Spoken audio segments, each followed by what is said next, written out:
అస్మద్గురు సమారంభం కృష్ణ సాంజీప మధ్యమం ఓంకారపీఠ పర్యంతం వందే గురు పరంపరం. ఆత్మరహిత సిద్ధాంతం పరమ పురుష ప్రబోధక శ్రీ వివేకానంద సుభయార్య సద్గురుభ్యో నమో నమః. ఈరోజు మనము పరిపూర్ణ బోధన తెలుసుకొని నేననే అహంకారాన్ని రహితం చేసుకొని సర్వోత్కృష్టమైనటువంటి ప్రశాంతతను, నిర్మలత్వాన్ని, నిర్భయత్వాన్ని అనుభవిస్తూ అశరీరులమై, అనహంకారులమై, అనిమిషులమై జీవిస్తున్నామంటే మన పరంపర గురువులు కారణము. అటువంటి పరోపకార బుద్ధి మరియు అనంతమైన ప్రేమతత్వము, యథార్థతత్వము కలిగిన మహనీయుల దివ్యమూర్తిత్వానికి నమస్కరిస్తూ మనందరము గురువును చేరి గురువుకు తనుమన ధనములు దారపోసి గురువు ద్వారా దృగ్దీక్ష, స్పర్శ దీక్ష, వాగ్దీక్షలు తీసుకొని నేను పరమాత్మను, నేనే బ్రహ్మమును, నాకు మినహా పరమాత్మ బ్రహ్మము ఇంకొకటి లేదని గురుముఖే నాకు గుర్తిరిగి దానికి సర్వలక్షణ విలక్షణమైన పరిపూర్ణాన్ని దర్శించి ఎరుక ఉత్పత్తిని, ఎరుక జనే చోటును, ఎరుక ఉన్నప్పుడు దానిని వదిలి ఉండే తత్వాన్ని తెలుసుకున్నాము.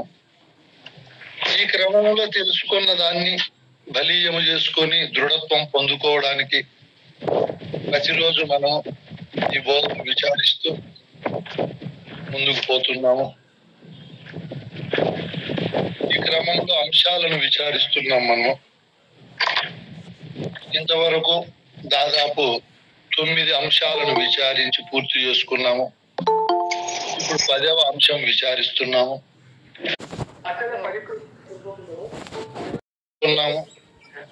అచల పరిపూర్ణ పరబ్రహ్మము స్వతః సిద్ధమని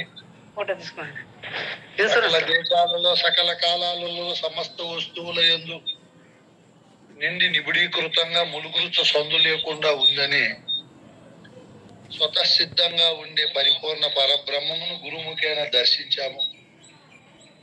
వస్తు నిశ్చయంగా దాన్ని ఉండజూశాము. అది సనాతనం అన్నారు పెద్దలు.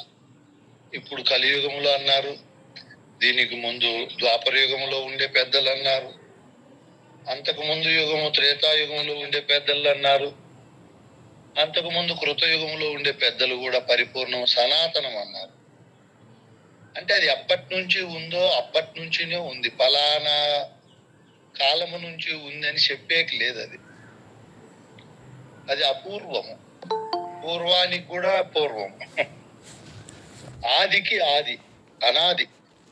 అట్లా తత్వములో పరిపూర్ణములో ఎరుక లేకనే తోచింది.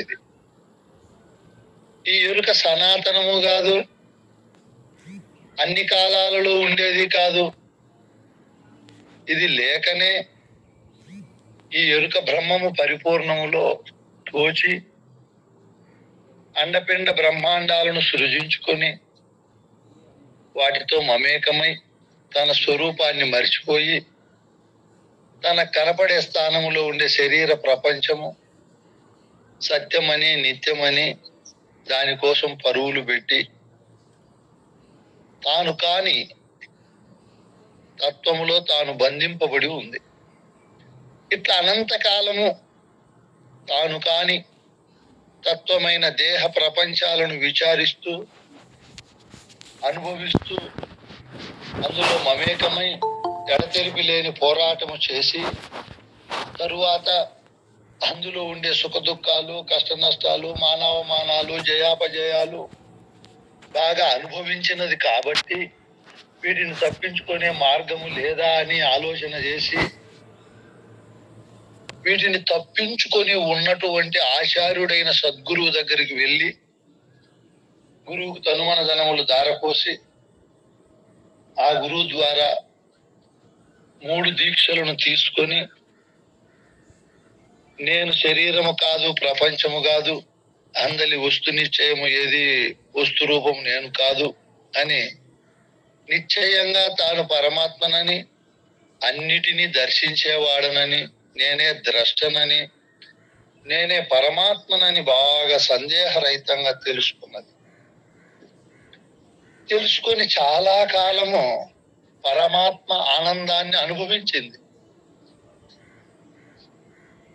తాను బ్రహ్మనిష్ట గరిష్ఠుడై బ్రహ్మానంద సుఖాన్ని అనుభవించింది.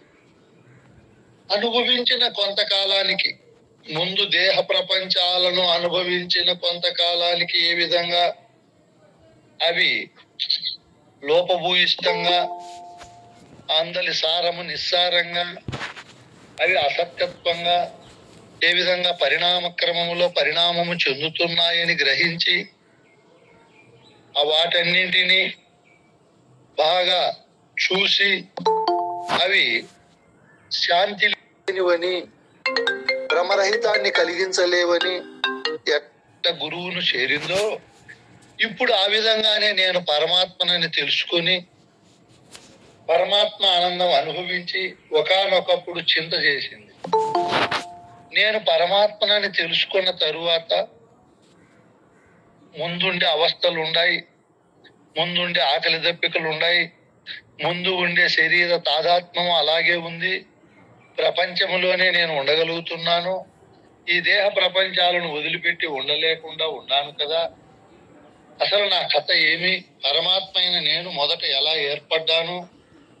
దేహానంతరం తిరిగి మళ్ళా దేహం ఎత్తవలసిందేనా? నా కథ ఏమి? నేను పరమాత్మను, అన్ని దేహాలలో ఉండే తత్వము నేనే.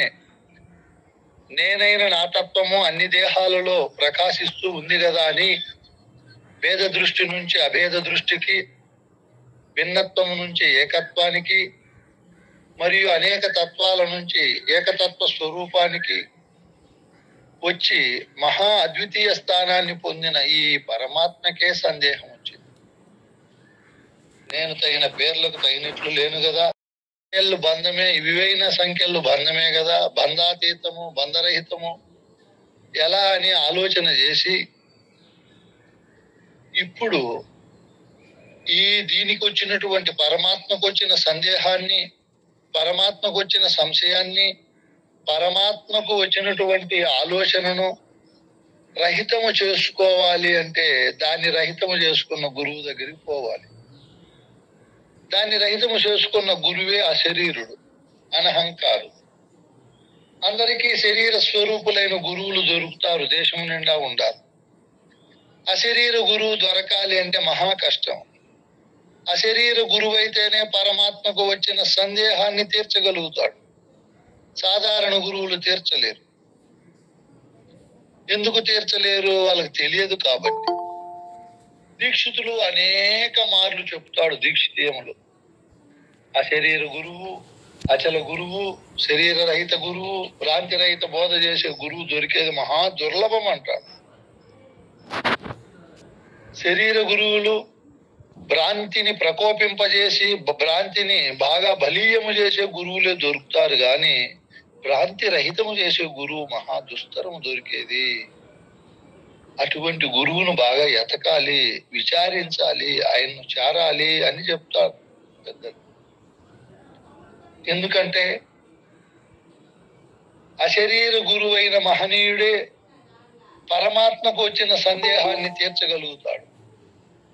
ఈ సృష్టిలో ఏదైతే పొందవలసినది, చెందవలసినది, సకలానికి మూలమై తనకు మూలము లేనటువంటి వస్తువు ఏదైతే ఉందో అదే నేనని ఎవరైతే ఎరిగినారో వాళ్ళు పరమాత్మ స్వరూపులు, సాధన సంపత్తి కలిగిన మహనీయులు. అటువంటి సాధన సంపత్తి కలిగిన మహనీయుడు నేను పరమాత్మనని నిశ్చయ దృష్టితో ఉన్నాడు. నిశ్చయ, నిర్మల మరియు దృఢమైన జ్ఞానముతో ఉంటాడు మహనీయుడు, చెల్లించకుండా. ఋగ్వేదము, యజుర్వేదము, సామవేదము, అధర్వణ వేదాలలో జ్ఞానాన్ని విచారించాడు. ప్రజ్ఞానం బ్రహ్మం అనుకున్నాడు. అహం బ్రహ్మస్మి, తత్వమసి బ్రహ్మ, అయమాత్మ బ్రహ్మమని చతుర్వేదాల ఫలసారాన్ని బ్రహ్మమని ఏదైతే ఉపదేశించిందో ఆ బ్రహ్మము నేనేనని దృఢం చేసుకున్నాడు. ఉపనిషత్తులు చదివాడు. పంచకోశాలకు సాక్షిగా, పంచభూతాలకు సాక్షిగా, ఏ వస్తువు అయితే ఉందో అదే నేనని దృఢం చేసుకున్నాడు. యోగ శాస్త్రాలు, మంత్ర శాస్త్రాలు, వేదాంత సిద్ధాంతవేత్తలతో కూడి ఏ వస్తువు అయితే పరమాత్మని నిర్ణయించారో పెద్దలు అది నేనేనని దృఢం చేసుకున్నాడు. ఈ దృఢమైన పరమాత్మ స్థానంలో ఉండే మహనీయునికే సందేహం వచ్చింది. ఆ సందేహాన్ని తీర్చుకునేకి సందేహ రహిత స్థానంలో ఉండే అశరీర గురువు దగ్గరికి వెళ్ళాడు. వెళ్ళి ఇక్కడ ప్రారంభమైతాది బోధ, పరిపూర్ణ బోధ. సందేహంతో కూడిన శిష్యుడు వీళ్ళిద్దరూ కలిసి చర్చించుకునేదే పరిపూర్ణ బోధ. ఇట్లా పూర్ణాధికారి అయిన శిష్యుడు పరిపూర్ణ బోధ చెప్పే గురువు దగ్గరికి పోయి, స్వామి నాకు మళ్ళీ సందేహాలు వచ్చాయి, ఆ సందేహాలను నివృత్తి చేసుకోవాలని మీ వద్దకు వచ్చాను. ఆ సందేహాలు నివృత్తి కావాలి అంటే మళ్ళీ నేనేమైనా సాధనలు చేయాలా అని అడిగాడు. ముందు సాధనలు చేసి ఆ సాధన వాసనలు పోక మళ్ళీ అడిగాడు. మనం అంటే పుణ్యపురుషులము. ఏ సాధనలు, ఏ రకమైన భ్రాంతి బోధలు చెప్పే గురువుల దగ్గరికి పోకుండా పరిపూర్ణ బోధ చెప్పే గురువు దగ్గరికి వచ్చేసాము డైరెక్ట్ గా. కోటీశ్వరుల ఇళ్లలో పుట్టాము. పేదవారికి ఉండే కష్ట నష్టాలు మనకు తెలియవు. పేదవారిగా పుట్టి పేదరికంలో జీవితం అనుభవించే వాళ్ళకే తెలుస్తాయి కష్టాలు, నష్టాలు, ఆకలి విలువ, దప్పిక విలువ, డబ్బు విలువ అన్ని. మనం ఏ సాధనలు చెయ్యక పరిపూర్ణ బోధ చెప్పే గురువు దగ్గరికి రావడం వల్ల గురువు గారు నీవే పరమాత్మ అని పరమాత్మ తత్వాన్ని ప్రబోధించి పరమాత్మ నేనేనని శిష్యుడు దృఢపరిచి, ఆ తరువాత నువ్వేం సాధనలు చేయనవసరం లేదు నాయనా, సాధనలు పైసాకు కూడా పనికిరావు, సాధన రహితమైనటువంటి బోధ ఉంది, అది నువ్వు తెలుసుకునేకి ఏం పెద్ద కష్టమో కాదు, నువ్వు ఏ ఆశ్రమంలో అయినా ఏ ధర్మాన్ని అయినా పాటిస్తూ ఉండు, గురువాక్యాన్ని విని అర్థం చేసుకునే ఇంగిత జ్ఞానము మరియు అర్థవంతమైన మనోదృఢత్వము, మానసిక వికాసము ఉంటే చాలునని గురువు చెప్పి, ఇదిగో నువ్వు పరిపూర్ణం అంటే ఇది, ఎరుకంటే ఇది, ఆ ఎరుక లేనిదని, ఆ ఎరుక పైన భ్రాంతిని విడిచే విధానము ఇది అని గురువు ప్రబోధిస్తాడు. సాధనలు అవసరం లేదని. ఈ శిష్యుడు కూడా మహామేధావి, గురువుకున్నంత గొప్ప విశేష ప్రజ్ఞా పాఠవాలు కలిగిన మేధావి కాబట్టి గురువుని ఇప్పుడు 5 ప్రశ్నలు అడుగుతాడు. ఎవరినైనా అడిగేది? శిష్యుడు నాయన. సాధనలన్నీ చేసినటువంటి పరమాత్మ స్థానానికి వచ్చిన శిష్యుడు. నేనే పరమాత్మని సందేహ రహితాన్ని పొందిన శిష్యుడు. నాకంటే నన్ను గుర్తించే బ్రహ్మం ఇంకొకటి లేదని, నేనే బ్రహ్మమునని, నేనే అన్నిటికీ నియామకుడునని, నేనే సర్వకర్త సర్వభోక్త సమస్త సృష్టికి ప్రభువు నేనేనని దృఢమైన మహనీయుడు ఈ పరిపూర్ణ బోధ చెప్పే గురువు దగ్గరికి ఇప్పుడు పరిపూర్ణ బోధను విచారిస్తున్నాడు. సామాన్యుడు కాదు విచారించేది, అసామాన్యుడు, పరమాత్మ స్వరూపుడు. ఆయన మహాసూక్ష్మ ప్రజ్ఞ కలిగి ఇవి రెండిటివి ఎరుకోద్భవం ఎందు ఎరుక జను చోటెయ్యది, ఈ ఎరుకను నేనెట్లు విడిచే తిరిగించు మనను, అట్లనే గురుడు ఎరుగింతున నేను. చరణాధూలిని 2 కరములాగుని తాన శిరమున ధరించి శరణానియా శిష్యు తిరిగించుమనెను, అట్లనే గురుడు ఎరుగించు ననెను. ఈ 5 ప్రశ్నలు ఉన్నాయి. నాయనా గురుదేవా, పరమాత్మ, అశరీర అచల గురు సార్వభౌమ, పరిపూర్ణం అంటే ఏమి, ఎరుక అంటే ఏమి, ఎరుక ఎలా ఉత్పత్తి అవుతున్నది, ఎరుక జనే చోటయ్యేది, విడిచేది ఎరిగించమని 5 ప్రశ్నలు అడిగాడు. ఎన్ని ప్రశ్నలు అయినా? 5 ప్రశ్నలు. ఒకటో ప్రశ్న ఏది? పరిపూర్ణమనగానేమి అన్నాడు. మళ్ళీ లేనెరుక అంటే ఏమి అన్నాడు. అది ఎలా ఉత్పత్తి అవుతా ఉంది అని 3వ ప్రశ్న అడిగాడు. 4వ ప్రశ్న అది ఎక్కడికి పోతాది అన్నాడు. 5వ ప్రశ్న దాన్ని ఎలా వదలాలి భావము రీత్యా అన్నాడు. కరుణామయుడు శిష్యుల పైన అమితమైన వాత్సల్యమైన బుద్ధి కలిగిన మహనీయుడు, సర్వోత్కృష్టమైనటువంటి తత్వాన్ని ఎరిగిన మహనీయుడు గురువు గారు కాబట్టి ఇప్పుడు శిష్యుడు అడిగినట్లే చెప్తున్నాడు. మొదలు పరిపూర్ణ లక్షణాన్ని చెప్పాడు. మనము 3 రోజులు దాదాపు విచారించుకున్నాము. సృష్టి కారణ వస్తువు ఏర్పడక పూర్వము ఉండే పరిపూర్ణం ఎటువంటిదో తెలుసుకున్నాం.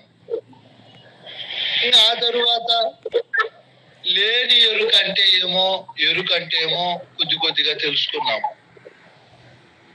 ఈ లేని ఎరుక ఈ పరిపూర్ణములో ఎలా ఏర్పడింది చూడు. ఎరుక ఎలా ఉద్భవించింది అని ప్రశ్న అడిగాడు. ఎరుక ఎలా పుట్టింది అని మన సాంప్రదాయంలో పుట్టిన మాటలు ఉండవు. ఎరుక అనేది ఇంకొక వస్తువుకు పుట్టేది కాదు. అది పుట్టింది ఇంకొక వస్తువు అంటే ఆ వస్తువు ఎక్కడి నుంచి పుట్టింది అంటారు, మళ్ళీ ఆ వస్తువు ఎక్కడి నుంచి పుట్టింది అంటారు. ఇట్లా అడిగే ప్రశ్నలకు సమాధానము చెప్పలేని ఆవర్త దోషం వస్తుంది. అనవస్థ దోషం అంటారు దాన్ని. ఇదిగో ఇక్కడి నుంచి అని చెప్పలేము, మూలము అంతు చిక్కదు. పరిపూర్ణములో తోచిన వస్తువు. ఇప్పుడు కళ ఉంది, పుట్టింది అనరు కళను, కళ తోచింది అంటారు, కళ కనపడింది అంటారు. అట్లే ఈ ఎరుక నాయన లేకనే తోచిన వస్తువు అంటాడు గురువు శిష్యునితో. ఎట్ట తోచింది అన్నప్పుడు ఇప్పుడు పరిపూర్ణ పరబ్రహ్మములో ఈ లేని ఎరుక ఎలా ఏర్పడిందో గురువు చెప్తాడు. మనకు అనుభవములో ఉండే పదాలు, మన హృదయానికి నాటుకునే పదాలతో ఏమాత్రము సందేహాలు సంశయాలు పుట్టకుండా మరియు మరువుగా ఉన్నటువంటి వాటితో సమాధానం చెప్పకుండా గురువు గారు అద్భుతమైన వాస్తవంగా అనుభవంతో ఉండే మాటలతో బోధ చెప్తున్నాడు. ఎరుక పరిపూర్ణములో ఎలా ఏర్పడింది అంటే చెప్తున్నాడు. మేలుక సుషుప్తిలో పలయేలీలం తనకు తాను ఏతించునో గుర్తాలీల బయలు లోపల వాలాయం తనకు తానే వచ్చునోయన్న వచ్చి హెచ్చి చచ్చునోయన్న. ఈ లోపలనే బట్ట బయలున్నదిరిగితే ఏ లోకమున నిల్వ జాలాదిరుగాకుంటే వచ్చునోయన్న వచ్చి హెచ్చి చచ్చునోయన్న. ఏమే భావమో ఇది చూడు. అంత పెద్ద రహస్యమైనటువంటి ఎరుక, లేనెరుక ఎలా ఏర్పడిందో అంత పెద్ద ప్రశ్నకు సమాధానం చూడు ఎంత సులభంగా మన అనుభవంలో ఉండేది చెప్తున్నాడు మహనీయుడు. బిడ్డ నాయనా, మేలుక సుషుప్తి లోపల ఏలీలం తనకు తాను యతించునో. ఈ ఉపమానం చెప్తున్నాడు. మనం బాగా నిద్రపోతున్నాము, మనం అనుకోము నేను మెలుకోలేక పలాంటి టయానికి రావాలని, మెలుకవే పొందాలని కూడా అనుకోము, ఏదో ఆలోచిస్తూ నిద్రపోతాం. నిద్రావస్థలో అప్పుడు ఎరుక లేదు. మెలకువలోకి వచ్చినప్పుడు, నిద్రావస్థనే సుషుప్తి అంటారు. ఆ సుషుప్తిలో మెలకువ ఏ విధంగా తనకు తానే వస్తుందో అట్లే ఇంకా ఇక్కడ ఉపమేయం చెప్తున్నాడు. గుర్తు ఆలీల బయలు లోపల వాలాయము తనకు తానే వచ్చునోయన్న, వచ్చి హెచ్చి చొచ్చునోయన్న. శిష్య కుమార, గుర్తు అంటే ఎరుక.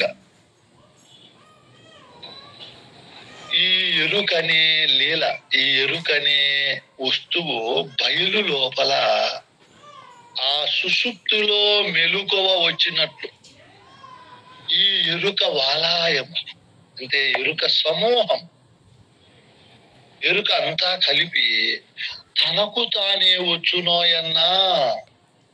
ఈ ఎరుక పరిపూర్ణములో ఎవరు దీన్ని పంపరు.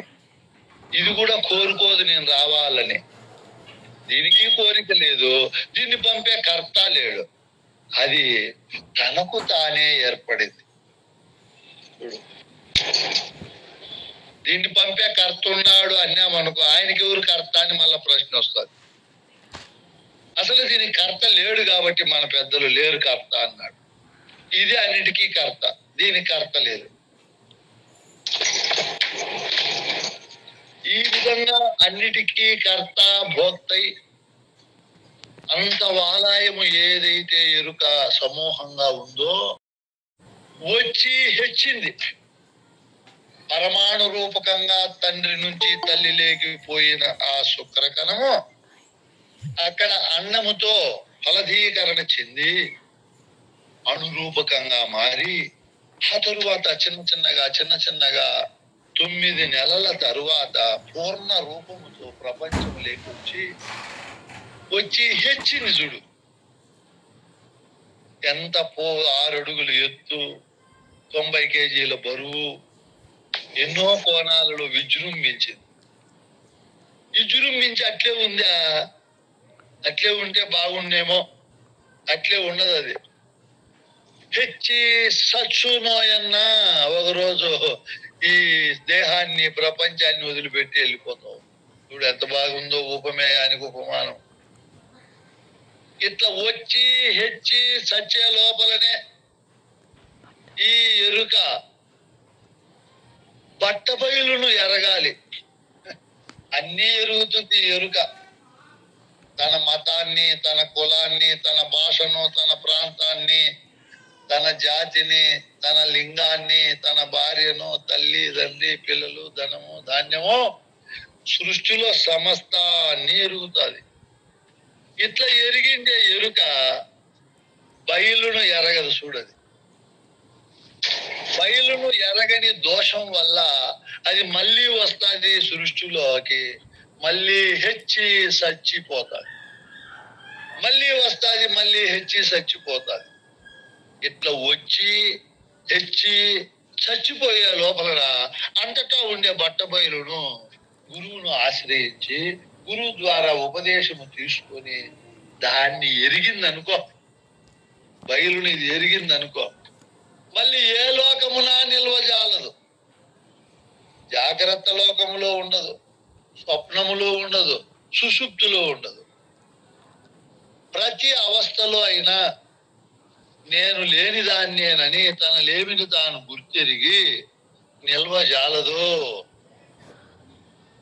నేను పరమాత్మనే లోకములో కూడా, నేను ప్రత్యేగాత్మనే లోకములో కూడా స్థిరత్వాన్ని పొందినటువంటి వాడను కాదు అని చెప్పి ఈ ఎరుక ఎరగాలి.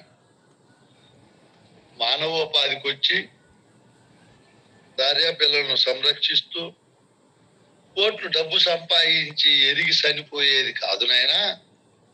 మానవ జన్మకు ఒక ఉత్కృష్టమైన తెలుసుకోవలసిన, పొందవలసిన, చెందవలసినటువంటి తత్వాన్ని మన పెద్దలు మనకు తెలియజేశారు. కాబట్టి ఈ ఇంత ఉత్కృష్టమైన జన్మను మనము దుబారా చేయకుండా, కాలం మహా విలువైనది, దీన్ని సద్వినియోగం చేసుకొని గురువు చెప్పిన ప్రబోధ స్థితిలో పని అయిపోయిన వెంటనే మన స్థితిలో మళ్ళీ మనం ఉండాలి.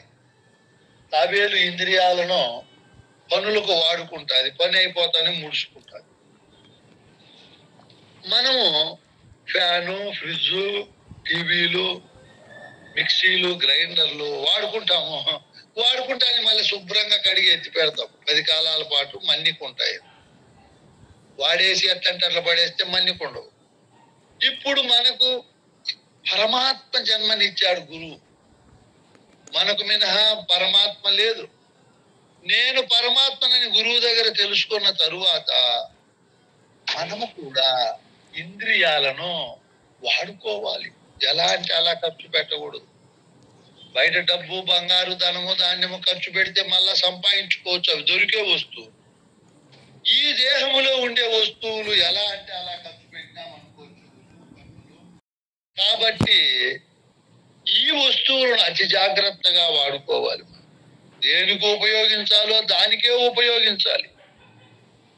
వచ్చి హెచ్చి సచ్చే లోపల బట్టబయలుని ఎరిగి శేష జీవితము హాయిగా ఆనందంగా గడపాలి.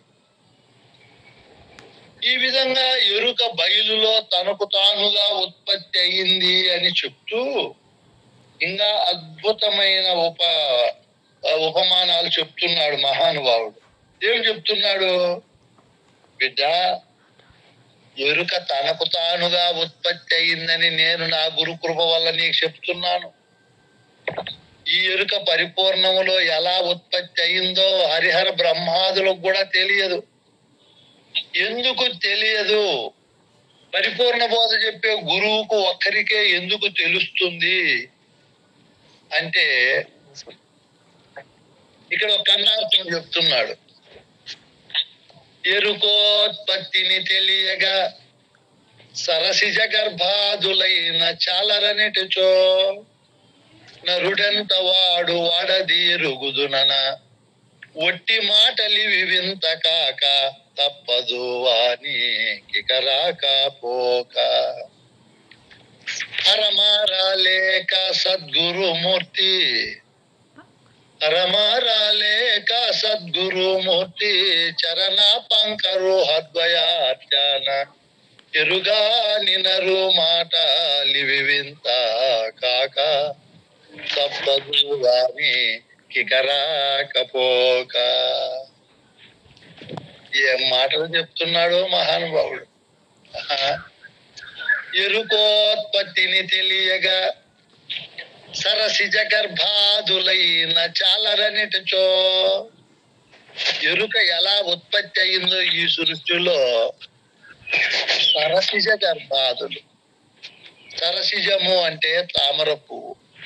తామర పువ్వులో పుట్టినటువంటి బ్రహ్మదేవునికి చూడు, మరియు విష్ణు మహేశ్వరులు కూడా తెలియదంట.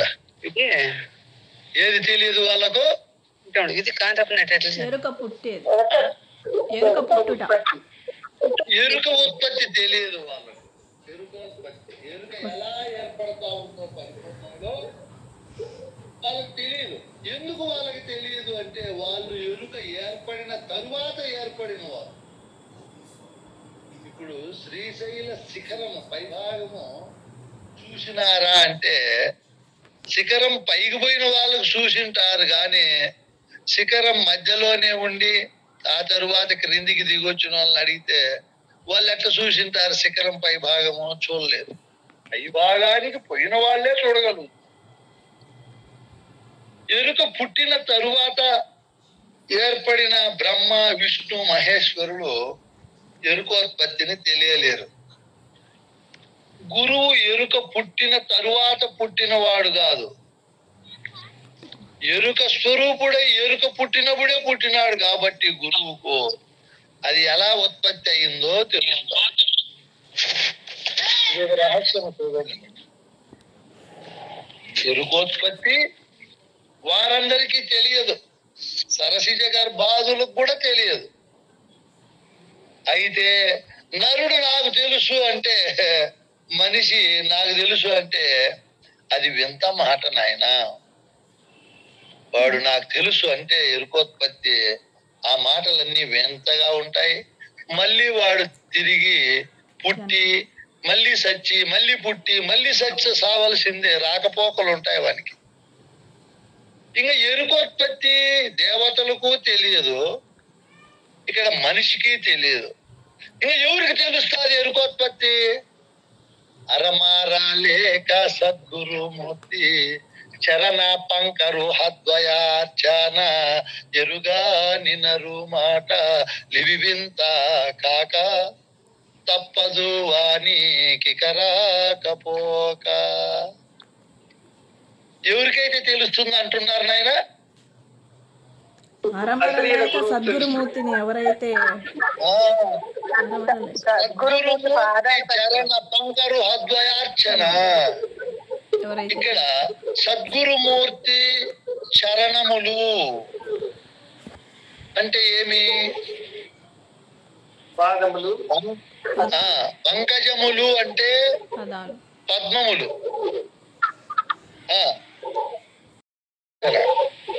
పంకజములు అంటే మీకేమని చెప్పాము? పద్మములు అని చెప్పాము.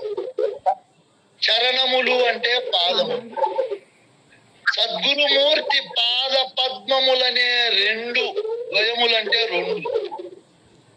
అర్చన, వాటిని అర్చించక సేవించక వాటిని గురించి తెలియని నరులకు ఎరుకోత్పత్తి తెలియదు అంటున్నాడు. ఇక్కడ ద్వయములంటే రెండు, ద్వాదశి షోడశి. గురు పాద పద్మములు అంటే రెండు అర్థాలు ఉంటాయి. ఏమేమి ఉంటాయి రెండు అర్థాలు? పాదములు, అంటే వాక్యములు. పాదములు అంటే సంస్కృతములో వాక్యములు అని తెలుగులో అర్థం.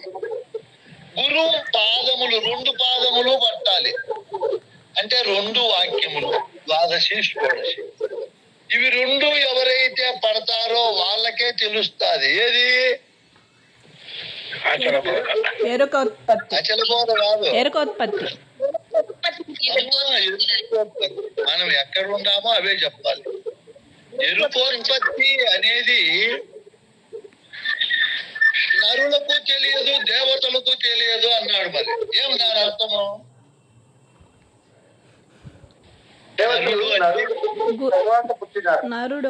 నరుడు అంటే కించజ్ఞత్వ గుణాలుండి స్వరూప జ్ఞానము తెలియక నాకంటే దేవుడు భిన్నంగా ఉండాలనే భావనతో అజ్ఞాన అవివేక అంధకారాలతో పుట్టుమిట్టే వాడిని నరుడు అంటారు. ఇప్పుడు మీకు నరుడు అంటే అర్థమైందని ఆయన? అర్థమైందైనా. ఇంకా దేవతలు అంటే ఎవరు?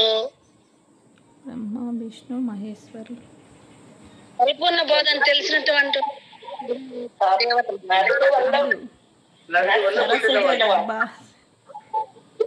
దేవతలకు బ్రహ్మ విష్ణు మహేశ్వరాది దేవతలకు కూడా ఎరుకోత్పత్తి తెలియదన్నాడు, నరుడికి తెలియదన్నాడు.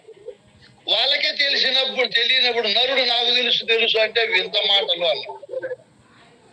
అవి గొప్ప మాటలు కాదన్నా. నీకు నరుడు అంటే ఏమో చెప్పాను. దేవతలు అంటే ఎవరు?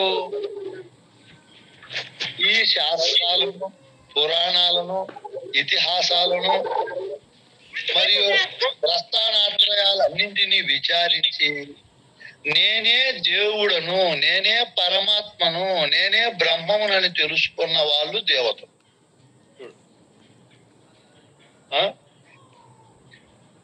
దేవతల స్థానములో ఉండే వాళ్లకు ఎరుకోత్పత్తి తెలియదు. నేను దేవుడనే ఉండాడు ఆయన, మంచి స్థానంలోనే ఉంటాను. దేహం లేనప్పుడు నా కథ ఏమి, నా అడ్రస్ ఏమి? దేహం ఉన్నప్పుడు అందరూ చెప్తున్నారు అడ్రస్. బ్రహ్మస్వామి ఎక్కడ ఉన్నాడంటే దిగువతోపల్లిలో ఫలానా రూపంలో ఉండాలని చెప్తారు. నేను లేనప్పుడు నా అడ్రస్ చెప్తారా? ఎక్కడ పోయే స్వామి, ఎక్కడున్నాడు స్వామి అంటే ఎవరు చెప్పలేదు. పోని పోయేవాడే చెప్తాడా? చెప్పలేడు. నేను పరమాత్మనని ఎరిగిండే వాళ్ళకు కూడా ఎరుకోత్పత్తి తెలియదు అంటున్నాడు ఈయన. వాస్తవం ఆ మాట. ఎరుక పుట్టిన తరువాత పుట్టిన వాళ్ళే వీళ్ళు. ఎరుక స్వరూపాన్ని పొంది నేను పరమాత్మను అని పరమాత్మకు సందేహం వచ్చి గురువుని అడిగిన తరువాత గురువు 2 మంత్రాలు చెప్తాడు, ద్వాదశి షోడశి. అరమర లేక సద్గురుమూర్తి చరణ పంకరు అద్వయార్చన నెరుగని నరుమాట అన్నాడు. ఇక్కడ గొప్ప మాట అది. సద్గురువును చేరి గురువు దగ్గర 2 మంత్రాలను విచారించిన వానికి తెలుస్తుంది ఎరుకోత్పత్తి, లేకపోతే తెలియదు. ద్వయార్చన ఎరుగాలి. గురువు ఏం చెప్తున్నాడు? 2 మంత్రాలు, ద్వాదశాక్షరి మంత్రం 1, షోడశాక్షరి మంత్రం 1 చెప్పాడు. ద్వాదశాక్షరి మంత్రము పరిపూర్ణాన్ని గురించి చెప్తాది. షోడశాక్షరి మహామంత్రము లేని ఎరుకను గురించి చెప్తాది. గురువు దగ్గర చేరి గురువు దగ్గర అరమర లేక నా మోక్ష ప్రదాత, నా పరంధామ నిలయుడు, నా సమస్త సందేహాల నాశకుడు, నన్ను బ్రోచే బ్రోక్త, నాకు కనపడే సాక్షాత్ పరమాత్మ స్వరూపుడు, సర్వజ్ఞ స్వరూపుడు, భ్రాంతిరహిత స్వరూపుడు, సకల విద్యా కళా కోవిదుడు అని గురువును ఏమాత్రము అనుమానము అధో దృష్టితో కాకుండా ఊర్ధ్వ దృష్టితో నా గురువే విశ్వేశ్వరుడు, నా గురువే నా రక్షకుడు, నన్ను రహితము చేసి నాకుండే జనన మరణం అనే ఘోర సంసార భవరోగాన్ని పోగొట్టే మహనీయుడు గురువేనని ఎవరైతే గురువును సేవిస్తారో పూజిస్తారో వారికి గురువు చెప్పే ద్వాదశి షోడశి అనే మంత్రాలు అర్థమవుతాయి. గురువు వాటి మంత్రాలను మంత్రాది దేవతలను చూపించి చెప్తాడు. అప్పుడు ఈ శిష్యునికి అర్థమైపోతాది. మామూలుగా నరునికి దేవునికి ఎరుకోత్పత్తి తెలియదు. ఎవరికి తెలుసు? గురువును చేరి అరమరలేక గురువు యొక్క ద్వాదశి షోడశి మంత్రాల రెండింటిని ఎవరైతే క్షుణ్ణంగా విచారించి తెలుసుకుంటారో వారికే తెలుస్తుంది. ఓహో, ఎరుక ఇలా ఏర్పడింది అని. ఎలా ఏర్పడిందని అడిగినప్పుడు శిష్యునికి గురువు ఇంకా దృఢపరుస్తున్నాడు. అరమర లేక సేవిస్తున్నాడు, గురువును ప్రశ్నిస్తున్నాడు కాబట్టి అతి అద్భుతమైనటువంటి భక్తితో అప్పుడు గురువు ఈ విధంగా చెప్తున్నాడు.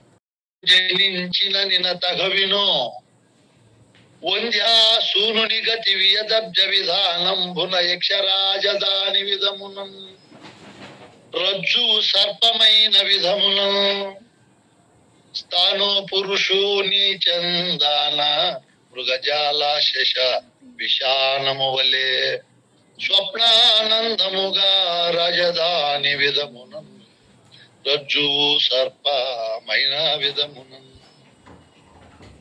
8 ఉపమానాలు చెప్తున్నాడు ఇక్కడ. లేనెరుక అన్నారు ఎరుకను. ఎందుకన్నారు? మీరు బాగా వినాలి ఈ మాటను. నాయనా, ఎరుక పరిపూర్ణము వలె భూతకాలములో ఉండేది కాదు. ఎరుక పరిపూర్ణము వలె భవిష్యత్ కాలములో ఉండేది కాదు. ఎరుక వర్తమానంలో ఇప్పుడు జరిగే కాలములో అలా తోచింది నాయనా.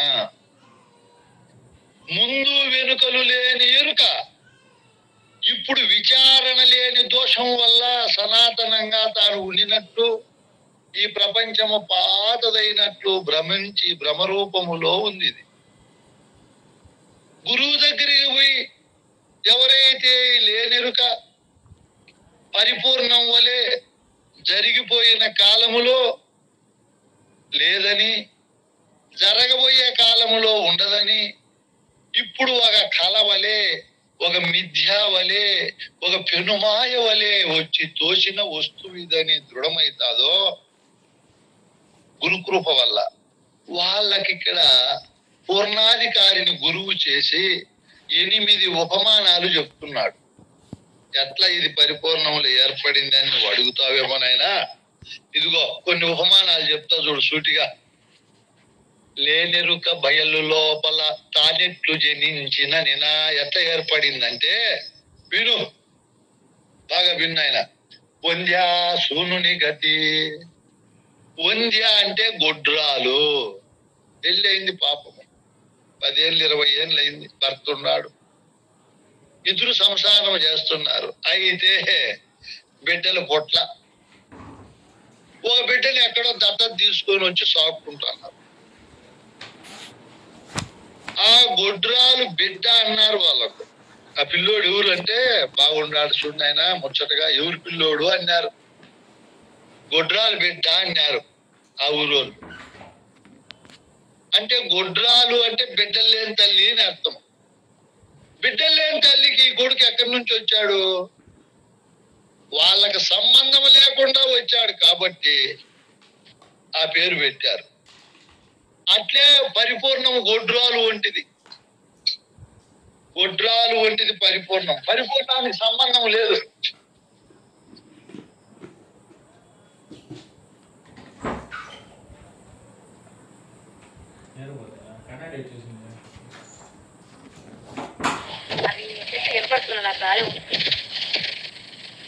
ఏం మాట్లాడుకుంటున్నామమ్మా మనం?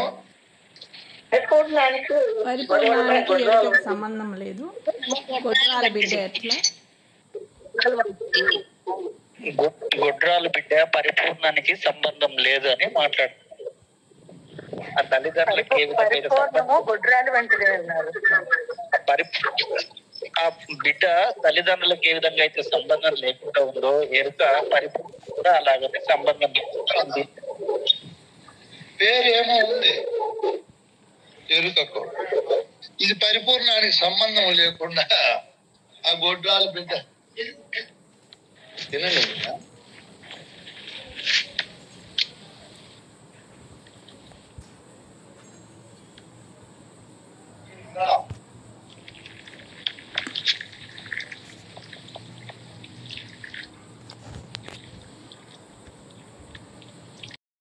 ఎరుక బయలు లోపల తానెట్లు జనించిన తగవిను వంద్యాసూనుని గతి. వియదబ్జ విధానంబున. వియదబ్జము అంటే ఆకాశ పుష్పము. ఆకాశ పుష్పము పేరుంది కానీ పుష్పం ఉంది ఆకాశంలో. మల్లె పుష్పము, గులాబీ పుష్పము, మందార పుష్పం అంటే ఆ పుష్పాలు ఉన్నాయి కాబట్టి ఓహో ఫలానా అని గుర్తిస్తాము. ఆకాశంలో పుష్పం ఎలా ఉంటుంది? పుష్పము లేకపోయినా పుష్పం అని పేరు పెట్టారు. ఇంద్రధనస్సును చూసి అబ్బా పువ్వు పువ్వు అనుకున్నాం, వాస్తవంగా పువ్వు లేదు. అట్లే ఆకాశమేమో ఉంది, పువ్వు లేదు. గొడ్రాలేమో ఉంది, బిడ్డ లేదు. పరిపూర్ణమనే గొడ్రాలు ఉంది, బిడ్డ అనే ఎరుక లేదు. పరిపూర్ణమనే ఆకాశం ఉంది, అందులో లేనెరుక అనే పుష్పము లేదు. ఇట్లా విచారణ ద్వారా మనం తెలుసుకొని ఓహో యక్ష రాజధాని విధమునం. యక్షులు ఇప్పుడు మానవులు ఉన్నారు, పురాణాల్లో చెప్పారు. మరియు దేవతలు ఉన్నారు, కిన్నెరులు ఉన్నారు, కింపురుషులు ఉన్నారు, మరియు యక్షులు ఉన్నారు. వీళ్ళు ఎక్కడ ఉన్నారంటే ఆకాశంలో ఉంటారంట. వీళ్ళు అక్కడ రాజధాని కట్టుకొని ఉన్నారు, యక్ష రాజధాని అని. యక్షులు అనే వాళ్ళు, యక్షులు అంటే యథార్థము తెలిసి నేను పరమాత్మననే వాళ్ళు యక్షులు. వాళ్ళు ఎక్కడ రాజధాని కట్టుకొని ఉన్నారు? ఇహములో కట్టుకొని ఉండరు వాళ్ళు. ఈ ఇహము కల్పితము, మాయా స్వరూపము, విద్యా స్వరూపం అని వాళ్ళు వీటికి అతీత స్థితిలో ఉంటారు. అయితే వాళ్ళు భయంకరమైన మేఘాలు ఒక భవనాల వలె కనపడ్డాయి. అమ్మ అవన్నీ యక్షుల రాజధానులు అనుకున్నారు క్రింద చూసేవారు. పేరేమో ఉంది యక్షుల రాజధాని భవనములు అని. అక్కడ వస్తువులు ఉన్నాయా? లేవు. యక్షులనే పరిపూర్ణం ఉంది, కానీ అక్కడ వాళ్ళ రాజధాని అనే ఎరుక భవనము లేదు. పేరుంది కానీ వస్తువు లేదు. ఇది పూర్తి అయితేనే అర్థమవుతుంది, పూర్ణాధికారులకే అర్థమవుతుంది నాయన. ఇవన్నీ అవి తిరిగి పరావర్తనం చెందినాయి. ముందుండే కిరణాలు అవి ఒకదానికొకటి ఊగినట్లు నీళ్ల వలె తల తల తల మెరుస్తున్నాయి. ఎప్పుడూ నీళ్లు లేవు అక్కడ, ఎండమావులేమో ఉన్నాయి. ఈ దూరం నుంచి చూసి భ్రమించాడు ఈయన. అదిగో నీళ్లు అని. ఎరుకనే ఎండమావులు లేనిదే గాని ఎండమావులు అనే పరిపూర్ణము ఉంది నాయన ఎప్పటికీ. శశ విషానము వలె. శశము అంటే కుందేలు. కుందేలుకు భయం వచ్చినా ఆశ్చర్యం వచ్చినా చెవులు ఇట్లా కొమ్ముల వలె పైకి ఎత్తుకొని చూస్తాది. కుందేలు గురించి ఎరగని వాడు దూరం నుంచి చూశాడు, అమ్మా కుందేలు కొమ్ములు ఉన్నాయి, కొమ్ములు కొమ్ములు కొమ్ములు అనుకున్నాడు. వీడు అనుకోకముందు కుందేలు కొమ్ములు లేవు, అనుకున్నప్పుడు లేవు, అనుకోని అయిపోయిన తర్వాత కూడా లేవు, ఏ కాలంలోనూ కొమ్ములు లేవు. అట్లే కుందేలు అనే పరిపూర్ణం ఉన్నది, దానికి కొమ్ములు అనే ఎరుక ఎప్పుడూ లేదు నాయనా. నువ్వు నేను ఉన్నాను, నా దేహం ఉంది, నా ఊరు ఉంది, నా ఆశ్రమం ఉంది, నా పిల్లలు ఉన్నారు, నా ఉద్యోగం ఉంది, నా శిష్యులు ఉన్నారు, నాకు యువ సామ్రాట్టు, ఏమేమో అనుకుంటా అనుకోవాల్సిందే గాని నిజ విచారణలో నువ్వు లేని వాడవు నాయనా. ఇది పూర్ణాధికారులకు కూర్చొని ఆలోచిస్తే అర్థమవుతుంది.